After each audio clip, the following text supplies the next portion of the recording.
आज हमारे साथ यहाँ स्टूडियो में कुछ ऐसे मेहमान जुड़ रहे हैं जो पहले भी इस शो पर आ चुके हैं और कुछ ऐसे फेसेस जुड़ेंगे जिनसे आज आप पहली बार मुलाकात करेंगे. Let me just take a moment over here to introduce them to all of you. We have with us over here Professor Dr. Prem Vrat, who is the former director IIT Delhi and IIT Roorkee, and also he is the current Pro-Chancellor North Cap University. Namaskar, Dr. Vrat. Good evening. Good evening. Welcome to the show once Thank again. you. Always a pleasure, sir. Thank you. Thank you. और दोस्तों आज उनके साथ हमारे साथ यहाँ पर जुड़े हैं mister Kishore Purswani, who is the executive director of people strategy and also corporate learning and development, and along with that Bharat Heavy Electricals से है. नमस्कार. नमस्कार जी. Good evening, sir. Good evening to Welcome you the and show. all audience. Thank you so much. Welcome on the show. Thank you, ma'am. And finally, a very old but very familiar face and also a very important face in the studio with us once again over here would be Amit Chatterjee, who is the Managing Director and Fellow ASQ India. Good evening. Namaskar. Namaskar. Namaskar. I would like to introduce amongst us, we have Mr. Ashok Jain, who is the Principal Advisor of ASQ. Namaskar. Good evening, Jain ji. आपका बहुत बहुत स्वागत है एक बार फिर से. Thank you. Thank you so much for joining us on the couch once again. Why is employability, especially of the youth, so important today if you're looking at India growing globally on the map? Why is it? Why is it one of the major factors? क्यों? ये बहुत ही महत्वपूर्ण प्रश्न है. अगर आप India की demography देखें तो more than 55% of Indians are up to 25 years of age. Right.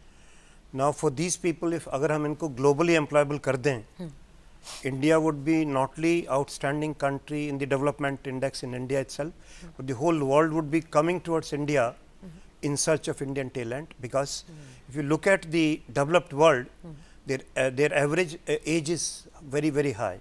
India being the youngest nation in the world, अगर हम इन लोगों को globally employable बना दें तो देश का विकास देश का ही नहीं पर तमाम दुनिया में हिंदुस्तान का वर्चस्व होगा. इसलिए making Indian youth globally employable should be the number one priority agenda in the development index of the nation. और अगर ये हम करते हैं उसके लिए इस शिक्षा को इंटीग्रेटेड ढंग से देखना पड़ेगा. एजुकेशन को एम्प्लॉयबिलिटी अपने आप में क्वालिटी का इंडिकेशन है. अगर क्वालिटी ऑफ एजुकेशन होगी तो एम्प्लॉयबिलिटी अपने आप होगी. और चूंकि हम ग्लोबल एम्प्लॉयबिलिटी की बात कर रहे हैं तो उसमें एम्प्लॉयबिलिटी में कुछ ऐसे पहलू भी आएंगे जो ग्लोबल कॉन्टेक्स्ट में वो for example flexibility of attitude and mind. तो ग्लोबल एम्प्लॉयबिलिटी के लिए आवश्यक है कि हम knowledge, skill and attitude in तीनों चीज़ों को समग्रता से देखें. बहुत सही बताई बात. और अगर तीनों चीज़ों को समग्रता से देखें तो ग्लोबल एम्प्लॉयबिलिटी होगी. और अगर ऐसा करने में हम सक्षम हैं तो चूंकि India is the youngest nation, the demographic dividend जिसको हम बोलते हैं उसको पूर्ण रूप से हम लोग एनकैश कर सकते हैं. Okay, very well made point professor व्रत. यहाँ पर मैं आपके पास आती हूँ. पुरस्वानी जी, मुझे एक चीज़ बताइए, जैसे अभी यहाँ पर प्रोफेसर व्रत ने बोला कि नॉलेज, स्किल एंड एटीट्यूड, ये तीन बहुत अहम कड़ियाँ हैं टुवर्ड्स कंट्रीब्यूटिंग टुवर्ड्स क्वालिटी. अगर हम बात करें आज करंट एजुकेशन सिस्टम की और उसके साथ साथ एम्प्लॉयबिलिटी की, तो ये दोनों चीज़ें, and one more very important thing which is entrepreneurship, which I will be coming down to you also अभी, उस मैटर पे क्या आपको लगता है कि हमारे प्रेजेंट एजुकेशन सिस्टम के अंदर खास तौर से एंटरप्रेन्योरशिप और एम्प्लॉयबिलिटी, ये दोनों सब्जेक्ट्स कवर होते हैं when we talking of raising the quality and improving it? अभी जो डॉक्टर साहब ने बात करी जी कि 55% of the population is below 25 years और 25 इयर्स बाय 2020, मतलब 1-2 साल में our average population will go by 29 years. और जापान का एग्जांपल लें तो 38 years, sorry, Japan 47 years, China 37 years.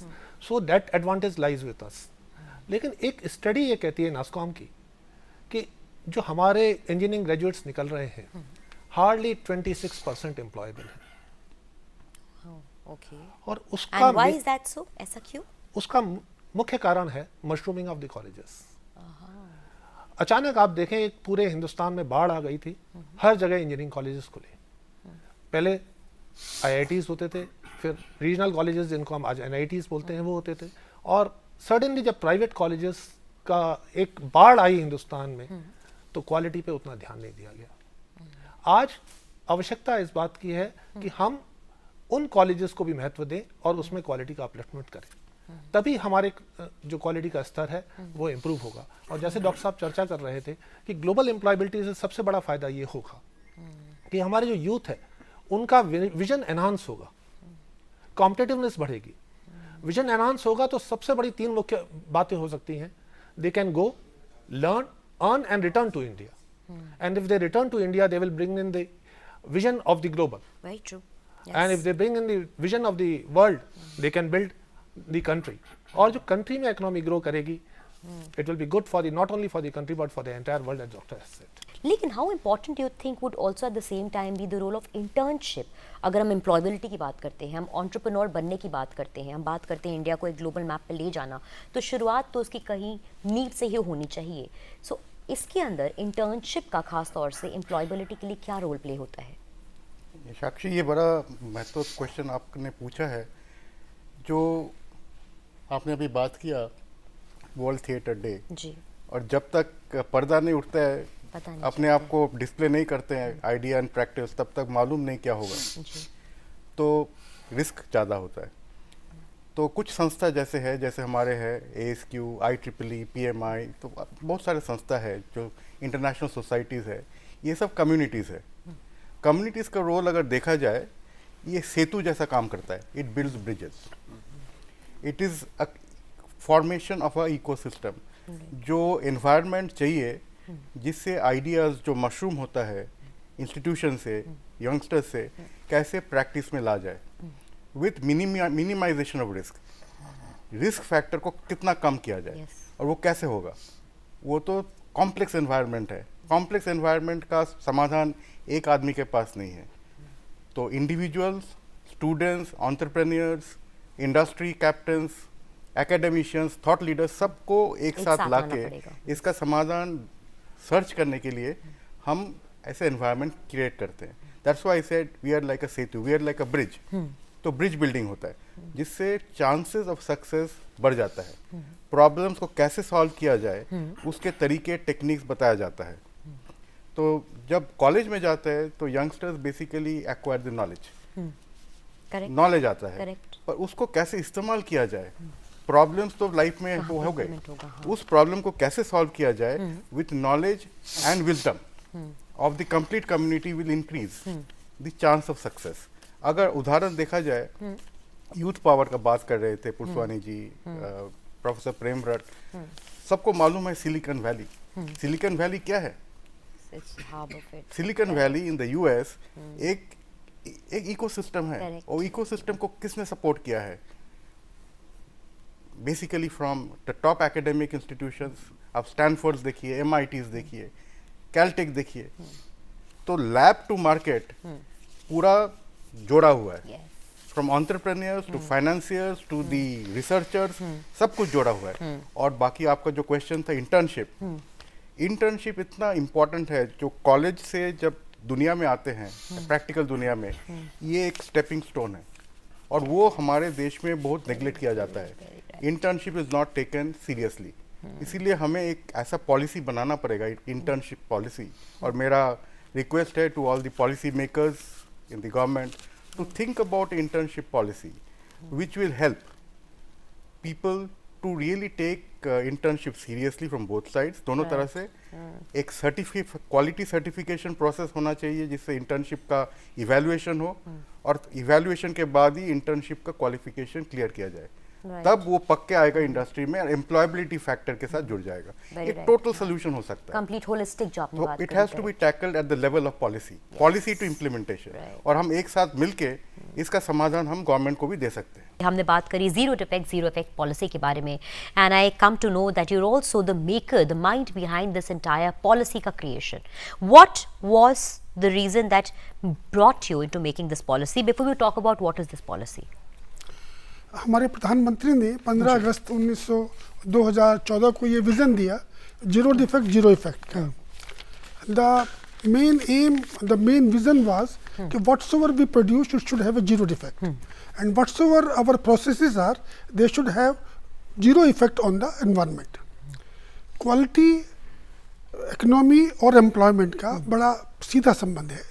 मैं एक छोटी सी एग्जांपल आपको जापान की देना चाहूँगा। आपने 50s में एक पिक्चर देखी होगी, श्री 420, जो राज कपूर साहब की थी। उसमें एक गाना था, मेरा जूता है जापानी, पतलून इंग्लिस्तानी, सिर पर लाल टोपी रूसी, फिर भी दिल है हिंदुस्तानी। yes. और जब राज कपूर साहब कहते हैं मेरा जूता है जापानी, तो अपने जूते को ऐसे दिखाते हैं। Yes. और उस जूते का जो सोल है और जो बॉडी है वो बिल्कुल डिफरेंट, अलग अलग है, फटा हुआ है। तो जूते जापान की क्वालिटी 50s में इतनी ख़राब थी कि वो कहीं मान्य नहीं थी। लेकिन उसके बाद हमारे 2 क्वालिटी गुरु वहाँ पर आए, डॉक्टर डेमिंग और डॉक्टर जुरान। डॉक्टर जुरान क्वालिटी मैनेजमेंट के एक्सपर्ट थे और doctor Deming statistical process control के एक्सपर्ट थे। उन्होंने मिलकर के जापान के साथ, इंडस्ट्री के साथ काम किया और क्वालिटी को बहुत ऊंचा बढ़ाया। और उसका एग्जांपल ये है कि दुनिया में आज ऑटोमोबाइल सेक्टर में जो जापान की टोयोटा कंपनी है वो नंबर 1 पर है। yes. तो क्वालिटी के बढ़ने से जापान की इकोनॉमी बढ़ी और आज जापान सबसे इकोनॉमिक पावर्स के अंदर है।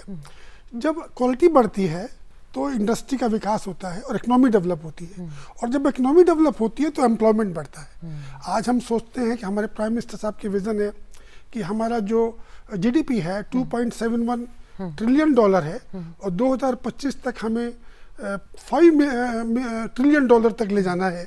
तो वो तभी जा सकता है जब हमारी क्वालिटी इंप्रूव हो। इसको करने के लिए प्राइम मिनिस्टर ने जो विज़न दिया है जीरो डिफेक्ट जीरो इफेक्ट का, क्वालिटी काउंसिल ऑफ इंडिया ने इसको ट्रांसफॉर्म किया है एक मॉडल के अंदर, जिसको हम जेड मॉडल बोलते हैं।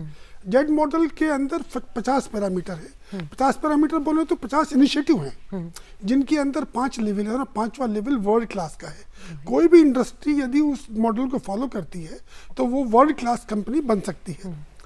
मेरा ये कहना है और मेरा मानना है कि हमारी इंडस्ट्री, जैसे जापान में क्वालिटी रेवोल्यूशन हुआ, आज हमें ऐसे ही रेवोल्यूशन की ज़रूरत है, जेड रेवोल्यूशन की। जब हमारी सारी इंडस्ट्री जेड को फॉलो करेंगी और अपने आप को वर्ल्ड क्लास के लेवल तक ले जाएंगी, तब हमारा मेक इन इंडिया और मेड इन इंडिया का सपना पूरा हो सकता है। इस तरह की policies also call for people who have some knowledge of the in house of these things. So on that front, Amit ji, अगर मैं आपसे पूछूँ, एंड जैन जी मैं आपको भी लाऊंगी उसके अंदर, do you see that the policy has been successful in roping in people पूरे देश के कोनों से टू जनरेट एम्प्लॉयमेंट, और has it only been the people who are educated and have knowledge and understand कि ये चीज़ें क्या है to be a part of this entire process and policy? इसका पोटेंशियल बहुत ज़्यादा है in terms of engaging the whole country I would want to wide elaborate national on that, movement इसको बनाना है। इसलिए मैंने एक्सेलरेशन का जो बात किया, it is basically to have deeper penetration. जैसे कमोडर नंदुला ने बताया, this particular case, this industry, small scale industry is now able to get recognized in the international field. So it is a vehicle for branding and marketing based on quality brand. The same thing, if we need to take it back and integrate backwards, there are many small scale industries operating in the remote areas, in the small scale areas. उनको adopt करवाने में बड़ा important है. They have to be brought into the system, and that can be done with a strong thrust on education. इस framework को हमें education institutions में भी ले जाना चाहिए. It should be not part of the fabric of education but the fabric of education, right? Because zero defect is not only for manufacturing and industry, it is applicable across the board. तो तभी हमारा culture building program शुरू होगा right from the grass root in all sectors. इस policy या इस vision या इस सोच का इतना बड़ा इम्पैक्ट होगा और इस तरह से होने वाला है. Did you have that in mind while doing it? बिल्कुल, यही आपने सही कहा. जब हम लोगों ने इस कॉन्सेप्ट को डिजाइन किया, सबसे पहले तो हमारे प्राइम मिनिस्टर की विजन थी. दूसरी हमने जापान के एग्जाम्पल थी कि यदि क्वालिटी से काम करेंगे तो हमारी इकोनॉमी बढ़ेगी. करेक्ट. और इकोनॉमी बढ़ेगी तो एम्प्लॉयमेंट बढ़ेगा. सिंपल, बिल्कुल तीनों चीज़ें आपस में अच्छी Connected है. और मुझे बड़ी खुशी है कि 22,000 से अधिक इंडस्ट्रीज ने रजिस्ट्रेशन कराया है. 500 से अधिक इंडस्ट्रीज ने इसमें साइट असेसमेंट कराया है. और अभी हमें ऐसे इम्पटस की ज़रूरत है, ऐसे इसकी आगे बढ़ाने के लिए, ताकि ये गांव-गांव में पहुंचे. जो हमारी छोटी छोटी इंडस्ट्रीज गांव में हैं वो भी इसको अडॉप्ट करें, देश के कोने-कोने में पहुंचे, ताकि जो हमारी 40 मिलियन MSMEs हैं उनको इसका पूरा बेनिफिट मिले. एंड क्विकली अमित, आपसे कोई closing words on the same thing? This 5 will- years down the line? this will create help in creating products by India. क्योंकि एक पॉइंट मिसिंग है. हाँ. We don't create our own products, we don't have our own technology, we are very dependent. it will make us self-reliant. या अभी And भी that is हम global कह रहे हैं मेक leadership. इन इंडिया, तब भी बहुत से पार्ट्स ऐसे होते हैं जो इम्पोर्टेड होते हैं या Yes, रिसोर्सेज yes. होते हैं जो हम इम्पोर्ट करवाते हैं to get the whole picture into perspective also. But I guess for now we have enough to know that yes this is a good policy which is being implemented and carried out and executed well. 5 years down the line is still a shorter time, लेकिन lot will speak जैसे 5 साल ने बोला है. But on that note, gentlemen, thank you very much for joining me on the couch. Thank you. Always a pleasure speaking to you, and thank you once again, gentlemen. Thank you very much.